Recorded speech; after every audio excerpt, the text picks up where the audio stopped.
नमस्कार, बहुत बहुत स्वागत करते हैं आपका लेट्स क्रैक यूपीएससी सीएससी के हिंदी माध्यम के प्लेटफॉर्म पे।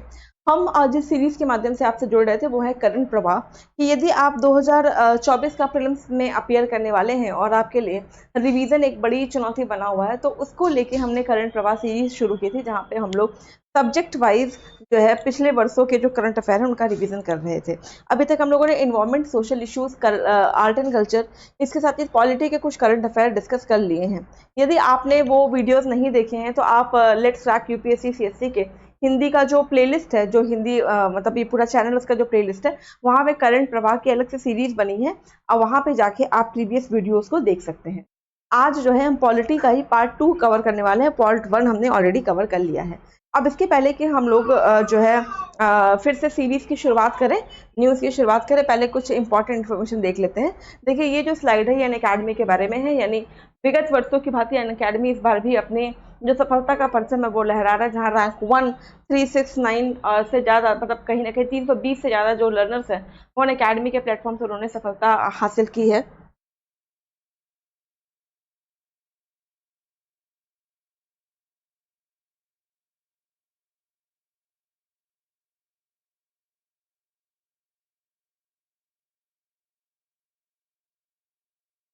फिर ये स्पेशल ऑफर के बारे में इंफॉर्मेशन है।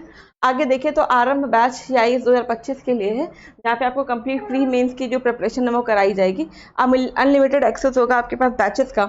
इसके साथ ही साथ 1-to-1 मेंटरशिप और प्री मेंस की टेस्ट सीरीज मिलने वाली है। ये बैच ऑलरेडी 7 मई से लाइव हो चुका है। यदि आप इस बैच के माध्यम से हमसे जुड़ना चाहते हैं तो आप यूज़ करिएगा कोड के लाइव 31, जिसमें आप मेरे माध्यम से अपनी तैयारी को जो है कर सकते हैं। ट्रिम्प बैच इंग्लिश मीडियम का एक्सक्लूसिव बैच है, जहाँ पे वन स्टॉप सोल्यूशन है। ये एग्जाम प्रिपरेशन के लिए लाइव क्लासेस मिलेंगी आपको इंडिया के टॉप एजुकेटर्स के साथ। To the point topic coverage होगा, इंस्टेंट डाउट रेजोल्यूशन कराया जाएगा। इसके साथ ही साथ लाइव क्लासेस मिलेगी करंट अफेयर की, स्टडी मटेरियल, 1-to-1 मेंटरशिप और वीकली ऑब्जेक्टिव सब्जेक्टिव टेस्ट होंगे। ये भी बैच जो है आपका 7 मई से लाइव हो चुका है। लक्ष्य बैच ये हिंदी मीडियम का बैच है, जहाँ पे प्री मेंस की पूरी तैयारी, विस्तृत study material, 1-to-1 mentorship, pre mains की टेस्ट सीरीज, ये सारी की सारी चीज़ें मिलेंगी। और ये भी बैच आपका 7 मई से ऑलरेडी लाइव हो चुका है। ये all India prelim mock test के बारे में जानकारी की, मतलब आपने कितना भी पढ़ लिया उससे ज़्यादा ज़रूरी होता है कि आप अपना मूल्यांकन करें। यहाँ पे आप टेस्ट सीरीज में आप अपना मूल्यांकन कर सकते हैं, जहाँ पे आपकी ऑल इंडिया रैंक क्या है वो भी बताई जाएगी।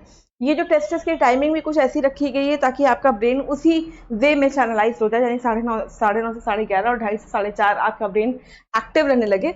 ये सारा इसके मद्देनजर हमने ये टेस्ट सीरीज शुरू की है। अब जरा शुरू करते हैं हम अपना जो पार्ट 2 है पॉलिटी का, उसके बारे में कुछ इंपॉर्टेंट न्यूज़ जो इस बार हम मिस नहीं कर सकते अपने एग्जाम पॉइंट ऑफ व्यू से। देखिए, न्यूज़ क्या है, अभी क्या है कि प्रधानमंत्री मोदी ने एक संकल्प यात्रा शुरू की थी। अब इससे क्वेश्चन कैसे आ सकता है, पहले देखिए जरा है क्या। देखिए, इसका नाम क्या है, विकसित भारत संकल्प यात्रा।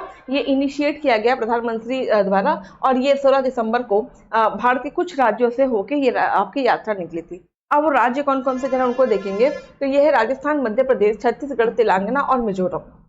मतलब कुल 5 राज्यों से ये जो विकसित भारत संकल्प यात्रा है वो निकाली गई थी। और एक्चुअली क्या हुआ था कि ये जो यात्रा हुआ पहले होने वाली थी, लेकिन क्योंकि जो आपका इलेक्शन है, इलेक्शन की जो न्यूज़ वगैरह है वो आ चुकी थी, इलेक्शन की डेट आ गई थी, इसकी वजह से इसको थोड़ा सा इसमें डिरेलमेंट हुआ। अब इसमें है क्या, ये क्या है कि जो है this nationwide campaign seeks to achieve the saturation of government scheme and ensure timely benefit to targeted audience. मतलब जितनी भी सरकारी योजनाएं निकली हैं उनका लाभ जो लाभार्थी उन तक पहुंचा या नहीं पहुंचा, उसका एनालिसिस करना, उसके बारे में पता करना, बेसिकली जो संकल्प भारत यात्रा था उसका ऑब्जेक्टिव था। इसके कुछ की पॉइंट देखेंगे तो अभी जो इसकी लॉन्च डेट है वो इलेक्शन कोड की वजह से इसको थोड़ा दिन टाल दिया गया। पीएम मोदी ने इसमें जो बेनिफिशरीज हैं, मतलब जो लाभार्थी हैं, उनसे इंटरेक्ट किया, उनसे उनके बारे में जानना चाहे कि मतलब उन तक जो सरकारी स्कीम्स है वो किस तरह से पहुंची है, उनको और किन चीज़ों की जरूरत है, तो समथिंग लाइक दैट। फिर देखिए, इसके बाद क्या है कि हम जो है एक विजन पे काम कर रहे हैं। 2047 में लगभग हम अपनी आज़ादी का 100 वर्ष मना चुके होंगे, तो वहाँ पे हम बात कर रहे हैं कि डेवलप्ड इंडिया कैसा होना चाहिए, तो 2047 में उसको लेके ये पूरी यात्रा निकाली गई है। तो विजन मतलब इसमें ले पाएंगे आने वाले 2047 तक हमें क्या क्या जो लक्ष्य है वो लेना। ठीक है, तो ये पहला न्यूज़ है जहाँ पे विकसित भारत संकल्प यात्रा के बारे में आपसे क्वेश्चन पूछा जा सकता है। अगला न्यूज़ देखते हैं, ये क्या है, एक आईना डैशबोर्ड है। आईना डैशबोर्ड ये क्या है, सिटीज पोर्टल के लिए ये ministry of housing and urban affairs लेके आया है। यहाँ पे क्या है कि ताकि ट्रांसपेरेंसी और अकाउंटेबिलिटी बढ़ाई जा सके अर्बन लोकल बॉडीज में पूरे भारत में, ये जो है इस डैशबोर्ड का मेन ऑब्जेक्टिव है। इसका एम क्या है, the primary goal of the dashboard is to establish a comprehensive database of key performance metrics of urban local bodies.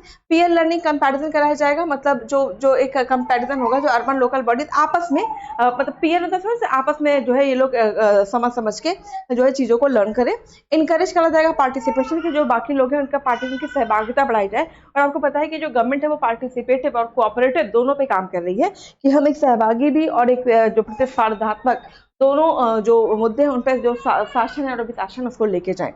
इसके बाद देखिएगा 5 पिलर्स हैं, इसमें 5 पिलर्स कौन कौन सा है देखोगे, पॉलिटिकल एडमिनिस्ट्रेटिव स्ट्रक्चर पे काम करना, वित्त पे काम करना, योजना यानी प्लानिंग पे काम करना, सिटीजन सेंट्रिक गवर्नेंस बनाना और जो बेसिक सर्विसेज है उनकी डिलीवरी। ये सारे जो है इसके 5 बेसिक ऑब्जेक्टिव है।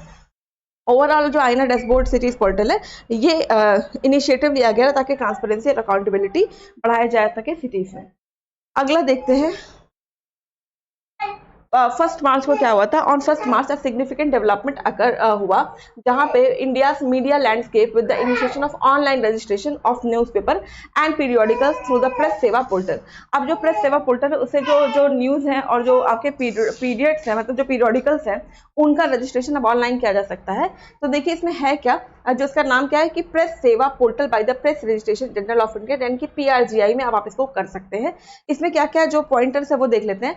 RNI टू PGI, पहले क्या होता था कि जो भी रजिस्ट्रेशन होता था वो registrar of newspaper for India में होता था, अब इसका रजिस्ट्रेशन PGRI में होगा। ट्रांजिशन टू डिजिटल एरा, अभी क्या है कि हम इसको मतलब जो प्रेस सेवा पोर्टल है अभी कहीं ना कहीं डिजिटल रजिस्ट्रेशन की तरफ हम बढ़ रहे हैं, डिजिटलाइजेशन की तरफ हम बढ़ रहे हैं। डेफिनेशन ऑफ पीरियोडिकल, मतलब यहाँ पे डिफाइन किया गया कि पीरियोडिकल मतलब क्या है। अभी क्या है क्लैरिफिकेशन दिया गया व्हाट कंस्टिट्यूट पीरियोडिकल, जहाँ पे उसका रजिस्ट्रेशन, उसकी रिक्वायरमेंट, उसमें क्या क्या चीजें कंसिस्ट होगी, इन सबकी चीजों के बारे में जानकारी है। मॉडर्नाइजिंग रजिस्ट्रेशन प्रोसेस, जो रजिस्ट्रेशन किस तरह से होता है उस प्रोसेस को पूरा मॉडर्नाइज करना। अब क्योंकि मॉडर्नाइज करने में आप सीधा मतलब समझ पा रहे होंगे कि पहले क्या था कि वो पूरा ऑफलाइन तरीके से हो रहा था, अब क्या है उसको डिजिटलाइज वे में करना।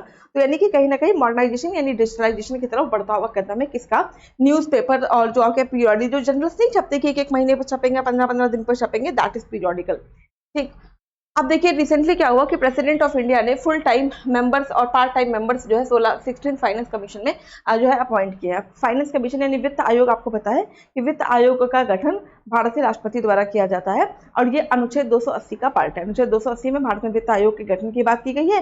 वित्त आयोग का जो प्राइमरी ऑब्जेक्टिव है आपको पता है कि इसमें क्या होता है, वित्त का बंटवारा किस तरीके से कि केंद्र और राज्य के बीच में कितना वित्त का किस तरह से बंटवारा होगा, मतलब किस राज्य मतलब कितना % केंद्र के पास रहेगा, कितना राज्य के पास।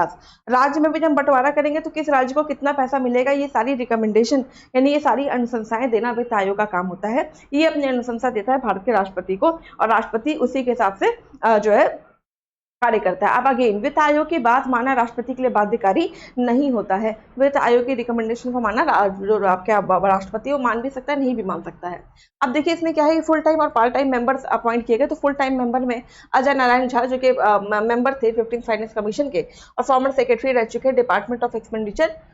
पार्ट टाइम मेंबर्स में देखिए Soumya Kanti Ghosh. Appointment of chairman Arvind Panagariya जो है ये फॉर्मर वाइस प्रेसिडेंट चेयरपर्सन भी रह चुके हैं नीति आयोग के और प्रोफेसर थे कोलंबिया यूनिवर्सिटी के। ये जो है अब इसको एज अ चेयर करेंगे, चेयरमैन रहेंगे किसके, आपके 16th फाइनेंस कमीशन के। टेन्योर क्या होगा, द चेयरमैन और अदर मेंबर्स जो हैं वो अपना ऑफिस एज्यूम करेंगे, आपका जो है अपनी रिपोर्ट वगैरह सबमिट करते करते मतलब रिपोर्ट सबमिट करेंगे ऑफ द रिपोर्ट और 31 अक्टूबर 2025 जो भी पहले होगा।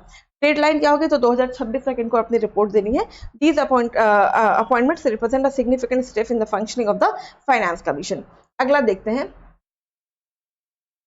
अब इनका देखिए मेन जो आउटलाइन है उनको क्या क्या करना है वित्त आयोग को। तो जैसे मैंने बताया कि नेट टैक्स प्रोसीड क्या होगा, मतलब सेंट्रल और स्टेट लेवल पे किस तरीके से बंटवारा होगा। फिर ग्रांट इन एड, मतलब अगर केंद्र सरकार चाहे तो किसी को विवेकाधीन जो है अनुदान दे सकती है। तो विवेकाधीन अनुदान किसको कैसे देना है इसके लिए भी अनुशंसा करने की जो जिम्मेवारी होगी वित्त आयोग की है। फिर इसके बाद जो grant in aid under article 275 दिया जाता है उसके लिए सरकार को जो है सलाह देंगे।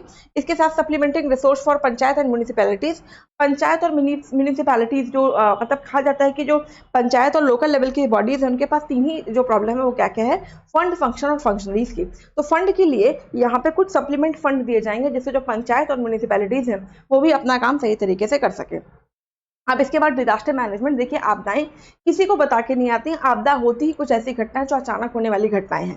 तो अब इस अचानक होने वाली घटना से कैसे बचा जाए, इसके लिए भी जो वित्त आयोग है वो अपनी अनुशंसा कर रहा है। वित्त आयोग वहां पे भी ये भी बताएगा कि जो आपदाएं हैं उनसे जो बचाव है वो कैसे होगा, उसके लिए भी ये फंड का निर्धारण करेगा, फंड को इंश्योर करेगा। कौन? वित्त आयोग। तो ये कुछ की पॉइंट्स हैं, मतलब जो मुख्य बिंदु हैं किससे जुड़े हुए। वित्त आयोग कौन सा वित्त आयोग? 16वां वित्त आयोग। और 16वें वित्त आयोग का अध्यक्ष कौन है? तो अरविंद पानगारिया, जो कि पहले नीति आयोग के वाइस चेयरपर्सन रह चुके हैं। आई होप कि जो है आपको क्लियर हो गया होगा। और इसके बाद ये भी याद रखिएगा कि वित्त आयोग का गठन अनुच्छेद 280 में होगा। अनुच्छेद 280 के तहत इसको गठन करने की जिम्मेदारी भारत के राष्ट्रपति की होती है। और ग्रांट इन एड जो पहले योजना आयोग जब हुआ करता था तो वो उसकी अनुशंसा करता था, अब वित्त आयोग ही उसकी अनुशंसा करेगा। आगे देखते हैं। अभी क्या है, रिसेंटली जो जम्मू कश्मीर के लेफ्टिनेंट गवर्नर है मनोज सिन्हा, इन्होंने एक सिग्निफिकेंट डिसीजन लिया। किसके लिए? रिजर्वेशन के लिए। किसके रिजर्वेशन के लिए? ट्राइब्स और अदर बैकवर्ड क्लासेस के लिए।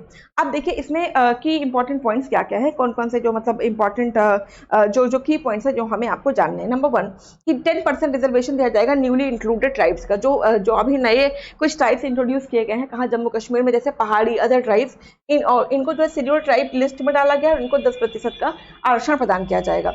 इक्वल रिजर्वेशन एलोकेशन किया जाएगा, यानी the administrative council ensure that the 10% reservation is distributed equally between existing ST communities and the newly. मतलब देखो क्या है कि कुछ तो न्यूली जो शेड्यूल्ड ट्राइब्स उनको ऐड किया गया, कुछ पहले से शेड्यूल्ड ट्राइब्स वहां पे थे। तो अब जो 10% आरक्षण रखा गया है उसमें ये कहा गया है कि इनका हम समान रूप से बंटवारा करने की अनुशंसा की गई राज्यपाल के द्वारा।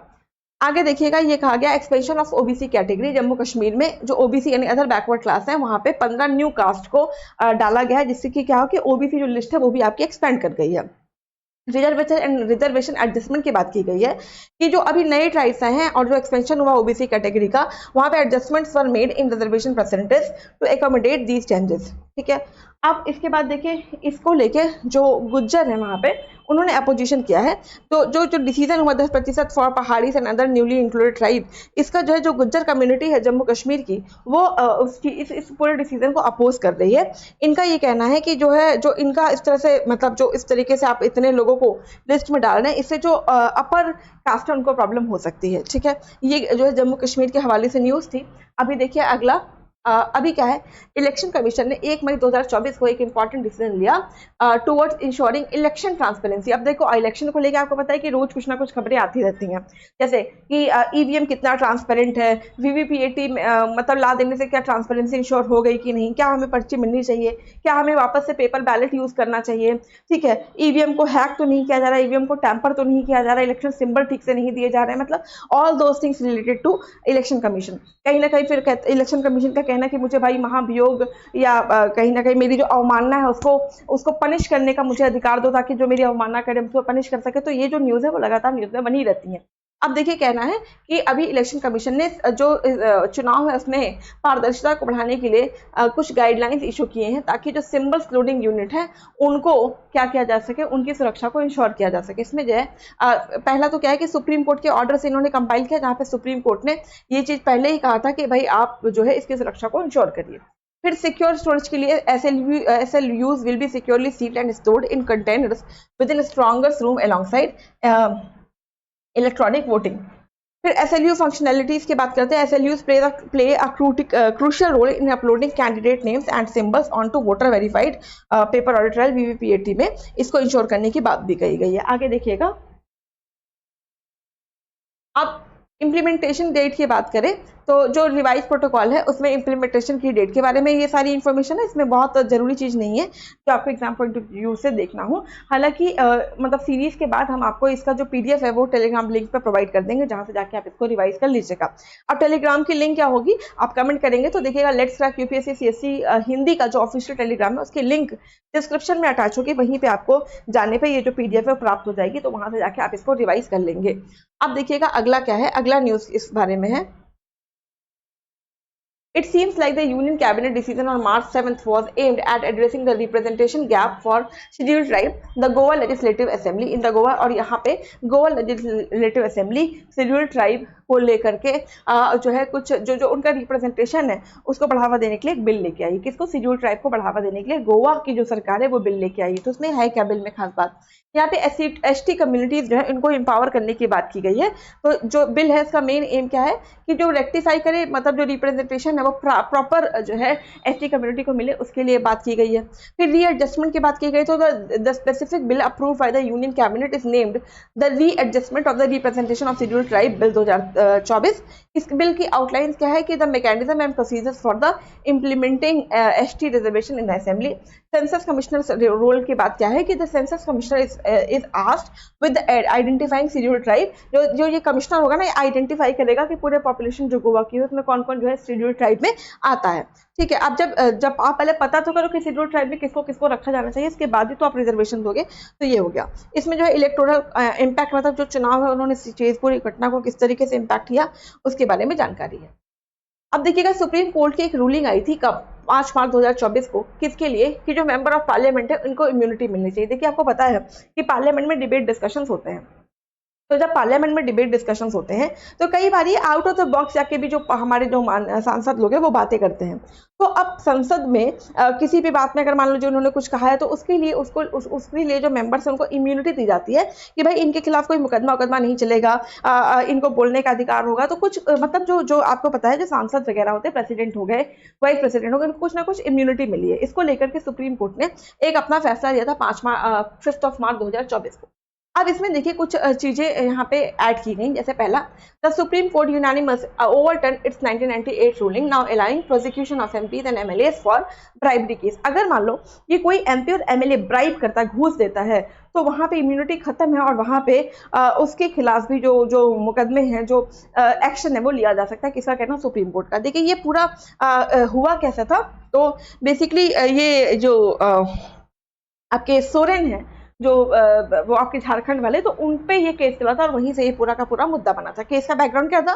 This case is question involve Sita Soren who was accused of accepting a bribe during the 2012 Rajya Sabha election. ठीक है, तो 2012 राज्यसभा का जब इलेक्शन था तो सीता सोरेन पे ये पूरा केस बना था और वहीं से सुप्रीम कोर्ट ने अपनी बात कही। लेजिस्लेटिव प्रिविलेजेस रिव्यू की बात करें तो the court reviewed legislative privileges assertion that they must align with the constitutional parameters and can not shield legislator from criminal prosecution. अब क्यों ये इम्यूनिटी दी गई थी? पर्पस ऑफ इम्यूनिटी क्या है? तो the ruling clarifies that immunity from prosecution does not extend to bribery cases. Interpretation of article, किस article को इन्होंने इंटरप्रेट किया? तो आर्टिकल 105 क्लॉज 2 को इंटरप्रेट किया है। फिर इसके बाद पैरेलल जुरिसडिक्शन की बात की गई और डेमोक्रेसी को बढ़ाने के लिए कहा गया है। अगला देखिएगा, सेंट्रल यूनिवर्सिटी को अप्रूव किया, सेंट्रल यूनिवर्सिटी जो बिल है और 2023 का, इसको राज्यसभा ने अप्रूव किया है।